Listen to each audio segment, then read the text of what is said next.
Hi guys, welcome to today's video. And as you saw in the title, I'm going to be doing a review palette. There is quite tutorial and dupes surrounding this palette. So my palette happens to be one of the ones that is quite a bit of controversy on one of the shades already. So my palette happens to be one of the ones that is a dud. The Instagram story that Anastasia released yesterday, telling you how to use the eyeshadows, and that's what I emulated into today's tutorial. I'm not a swirler in general. I'm more of like a toucher. The eyeshadows, and that's what I emulated into today's tutorial. I'm not a swirler in general. I'm more of like a shade Cube in particular. Shadows, and it looks as though I have just swirled these to the death. The shade Cube as though it's a cream shadow. It's not dry. It's like wet. That very much feels like a ColourPop shadow, which I don't know what's going on there. Shadow. It's not dry. It's like wet. Ignore what I'm saying. Very much feels like a ColourPop shadow, which I was trying to apply it on there on a brush, and it's not happening, then ignore what I'm saying. But it does feel like and touch the shadow, and it just I was trying to apply it with a flat brush, and it was not happening. I tried to press it back in,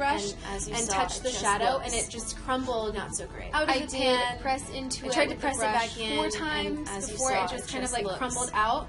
And it did just crumble out like that. So that was something that I thought was weird. 4 times the shade just kind of like crumbled out, and it did just crumble out like that. So that was something that I thought was weird. It's just all over the shade Roxy has the most fallout, which darker ones also have quite a bit of fallout. It's just all over the rest of the shades. Not these shades here. These darker ones also have quite a bit of fallout. I love that shade. It's just I'm like whatever. I'll use it anyways. I love a good peachy apricot type of shade, but the fallout is intense. I'm like, whatever, I'll use it anyways. I love a good peachy apricot type of shade. Those are all so pretty. Really have a ton of pigmentation behind them.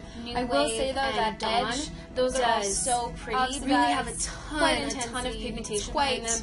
I will say though that the best way I can explain the way it ends up looking is as if you applied primer and didn't set the primer like at all. The best way I can explain the way it ends up with the matte shadow as if you applied the primer and didn't set the primer like at all and down and then later with the matte shadow, which is really almost as if you applied the matte shade wet. I probably will it kind of sticks down and then doesn't because I don't own anything, which is really weird because I really love the shade. And then in terms of shades that I just was like trying to find ways to work with it because I don't own anything else like this. Axis, very and then in terms of shades that I just was like I'm giving up, I don't like palette to get off the excess. The first time I use the palette, very difficult to work with. It has a crack in it from where I tap my brush off on the palette to get off the excess. And when I apply it, it's so pigmented, which is awesome and great. And then I'm like, okay, this dip into it the tiniest bit, and when I apply it, it's so pigmented out, which is awesome and great. And then I'm like, okay, this is gonna blend out that original shape. Let me get down very intensely. As I go to blend it out, I did get it to move around on this side, but that was after original swirling and swirling down very intensely. I did get it to move around like a catch side, but that was after swirling and swirling. And then of course doesn't look good if you were to go in and try to like build it up into the shape you want it to be. It was obviously when you do so swirling doesn't look good. If you were to go in and try to like build it up into the shape you want it to be, it would obviously be kind of lacking in pigmentation. It's just creased a little bit, very not shade to work with. Not a shade I would dip into. Adorn electric, kind of lacking very hard to build up to intensity. Creased a little bit, not just not a shade I would dip into. Matte and electric palette is very hard to build up to intensity. Like a setting spray over them to apply and glitter wet or the matte. This wet electric shade, they just putting like a setting spray over them to apply. So yeah, that's my thoughts on it. Obviously, wet electric shades, they stunning. There are a lot that I will still continue to use, but in regards to that's my thoughts on it.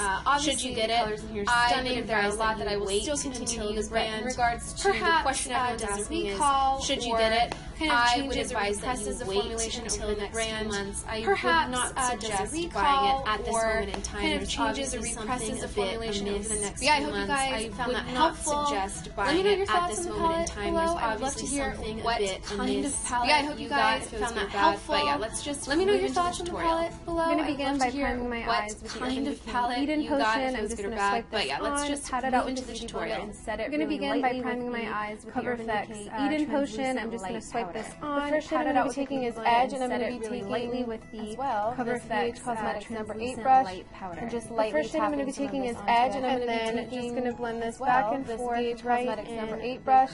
and just lightly tapping some of this onto it. I'm using the lightest. Just going to blend this back and forth. This shade has previously oxidized on me. And I'm using the lightest touch because this shade. Okay, so it's starting to do it again. Oxidized on me, but there's already darkness here, a dark line here, and so it's starting to do it again. I don't know if you can see it. There's no point in trying, in my opinion, to really work at that and blend it out. It's not going to happen. So I'm just going to diffuse the edges. There's no point in trying, in my opinion, to really work at that and blend it out. It's not going to happen. So I'm just going to diffuse the edges and leave it as I didn't set my eye primer.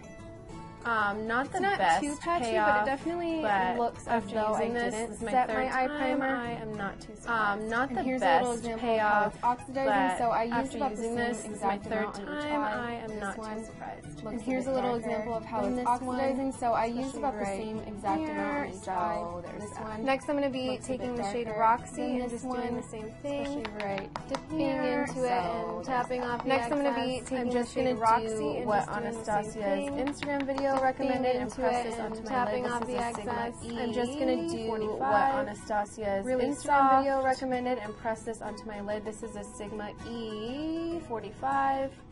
Really soft. This shade isn't too bad, but it will not mix and mingle with the shade above it. There's still that white line in the middle there, but it will not know what is happening. I don't know why it's doing that with the shade above it. There's still that white line pat and then kind of I don't know what is happening. I don't know why it's doing together, and it's really the same technique I always do, where I just pat pulling the shade off here in the crease right there to help fade things together, and it's really looking like it might just be pulling the shade off of my lid right there. Just going to fade out the edges. On this eye, I'm going to try going back and forth in the crease to see if it helps them meld together better.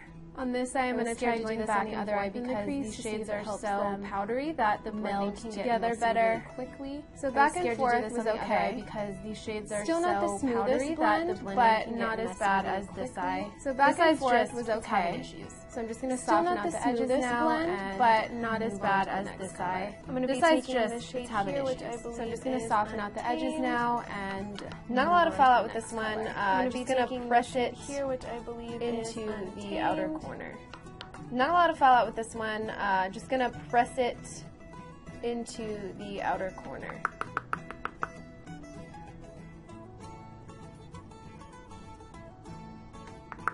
Then just going to lightly blend this, which it doesn't look like it's wanting to blend. I'm just going to lightly at all. Just going to try to lightly blend the shade out. Wanting to blend. I'm noticing the more I blend it, the more it's just going to try to lightly blend the other shades beneath it. I'm noticing the more I blend it, the more it's giving me a very this is my first time doing which is a bit smoky outer wing vibe, and I don't know how down this is my first time doing a smoky outer wing vibe, and I don't know how down with that I am. I'm going to go back in with a little bit of edge just to try to melt these shades together a bit better. I'm going to go back in with a little bit of edge just to try to melt these shades together a bit better. Okay, so what I'm noticing now is like it looks as though I kind of carved out this blue color here.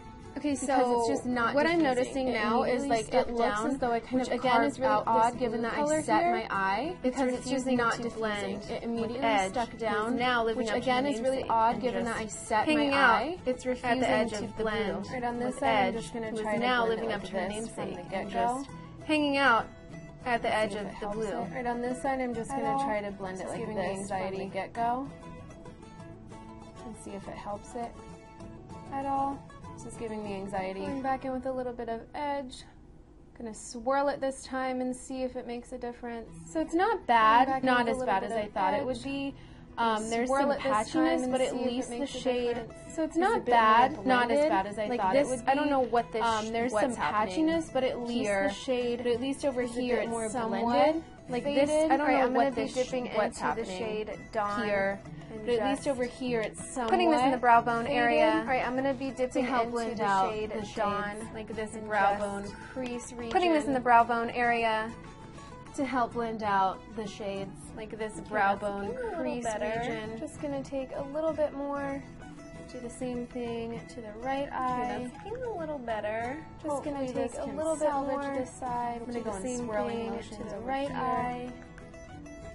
hopefully this can salvage this side. I'm going to go in so swirling motions. I know I use different techniques on each eye. I'm fine that they look a bit different from one another. I know I use different techniques. I don't even know. I'm fine that they look a bit different from one another. Not happening for me, as you're aware. I don't even know anymore. I'm just a little bit shocked that I'm using such a small amount of product. As you're aware, the most delicate I've ever been. But I'm just a little bit in my entire life, and I'm using such a small amount of product and being like the most delicate I've ever been. On the lower lash, just going to take a bit more of edge, dust it along here. Mix it in with this. On the lower lash, just going to take a bit more I have going on. And for what it's worth, I'm cleaning this brush. Mix it in with this epic amount of application. I have going on. And for what it's worth, I'm cleaning this brush between. Just going to try to dust away some of this application. Minimize how far down this whatever shade. Just going to try to dust away some of this fallout. Since it already looks kind of green, I'm going to dip into Destiny a little bit, which is a little bit fucked up from the last time I used it. I apologize. Since it already looks kind of green, I'm going to dip into Destiny a little bit, which is outer corner, and the last time I used it, I apologize. Tie it up into the blue. Just going to dust some of that at this outer corner and tie it up into the blue. Oh my good God. Okay, I'm done. Done trying with that shade. On the inner corner, I'm going to be taking the shade Cube, the shade... Okay, I'm done trying with that shade. On the inner corner, I'm going to be taking the shade Cube. I don't mind this one, but it's very... very subtle, and I noticed that it was a bit wet. I don't mind this one, but it's very pressing it back into the pan. Very subtle, and I noticed that it was a bit wet. Alright, I am done with the palette. I popped off mascara, popped off the screen to apply some mascara just to finish it off. Overall, I was just getting one popped off the screen, very messy, some mascara just to finish it off. Overall, I was just getting one. And on top of that, the shades had so much fallout that, as you saw, they were out because things weren't burning out. What wanted them to work with. On top of that, for me, it wasn't necessarily the slight patchiness. I felt like I kind of was able to work around that. It was just difficult to work with. For me, it wasn't necessarily overall though. The colors, I felt like I kind of was able to work around that. It was just a very grungy summer vibe. Overall though, the colors, the way the eye looks, I really like this. I was a bit more a very grungy summer vibe. Really wish that the yellow had to blend their away to get some semblance. Through a bit more, I felt like it would have been really. Yeah, just gonna finish my face off camera really quick and had to blend her away to get some semblance to the dupes. These are mostly similar dupes. Really quick, a few of them are very exact, very spot on, and there are a few of them that are quite different. These are mostly similar dupes. I did not have a few of them are very exact, very spot on, and there are a few of them that are quite different. One in particular I did not have a dupe for, so I recommended you guys a very dupe, so I did the best I could. On the eyes though, for the most part, that makes sense. Oddly though, this palette was a bit difficult to do, so I did the best I could. Slightly different on the eyes though, for the most part. First up is the shade Cube. This is one of the shades I could not find a close dupe for, so I went with Phantom and Rockstar. First up is the shade Cube. This is one of the shades I could not find a close dupe for, so I went with Phantom and Rockstar by Makeup Geek. Phantom has a pink duochrome to it as well, but the pink's very lavender by Makeup Geek is Rockstar is more of a gray base with a quite similar, just slightly different. I would say Dawn is more of a neutral peach, whereas Creme Brulee is more of a Dawn. It's quite similar, just slightly different. Destiny. Destiny is neutral peach, whereas military green, whereas High Tea is similar to Destiny. Destiny is Bliss more by Ofra. Military green, whereas High Tea is Adorn. Adorn is more of a true copper, whereas Bliss has more of a white undertone to it, especially in the reflect. Adorn is more of a true copper, whereas Bliss has more of a white undertone to it, especially in the reflect. All-Star is slightly more red, and Cherry Cola is just slightly more is a really spot-on dupe for All-Star. Barcelona Beach by Makeup Geek is very similar to Mercury. It's just more sheer. It's not as intense as Mercury. Barcelona Beach by Makeup Geek is very similar to Mercury. It's just more sheer. It's not as intense as Mercury. Is nearly identical to Axis. I will say that Time Travel is more blue-gray based, whereas Makeup Geek Time Travel is nearly identical to Axis. I will say that Time Travel is more blue-gray based, whereas Axis has pinky red, whereas IOU by color pop is almost identical to Roxy. Makeup Geek is just slightly more pinky red, whereas exact same shade, more pigmented, however, whereas Electric is slightly less pigmented and has some weird glitter Electric, exact same shade. I was going to do Fudge pigmented, however, whereas single pan because it's way better, but I wanted to give you a similar option. The shade Tan Lines by Makeup Geek, I was going to do Fudge with tonal similar color pan because it's way better, but I wanted to give you a similar option. The shade Tan Lines by Makeup Geek Chickadee is nearly a similar color. It's just slightly lighter. It's just barely lighter, but honestly, Makeup Geek Chickadee is nearly Enchanted Forest, again, nearly identical to the shade Untamed, lighter, but slightly more green, but not enough to Enchanted Forest, again, nearly identical to the shade Untamed. I couldn't find anything for the shade Edge. That shade is quite a unique greeny olivey mustard, a shade that has a similar vibe. I couldn't find anything for the shade Edge. That shade is quite a unique, still has that edgy, olivey mustard to it. A shade that has a similar vibe is Desert Sands by Makeup Geek. It's more pretty much the exact same shade as Rowdy. If anything, Rowdy is slightly more red in it, but I really cannot spot the difference. That is all I have. Pretty much the exact same shade as Rowdy. If anything, Rowdy is slightly more red in it, but I really cannot spot the difference. That is all I have for you guys today. Really hope you found this video helpful. I hope that you do get caught up and touch this palette in person to different opinions, but what matters most is what you think about it and how it works for you. To get caught up in all of everyone's different opinions, but let me know what you want to see next and we'll talk in my next video. So just keep that in mind. Really hope you guys enjoyed this. Let me know what you want to see next and we'll talk in my next video.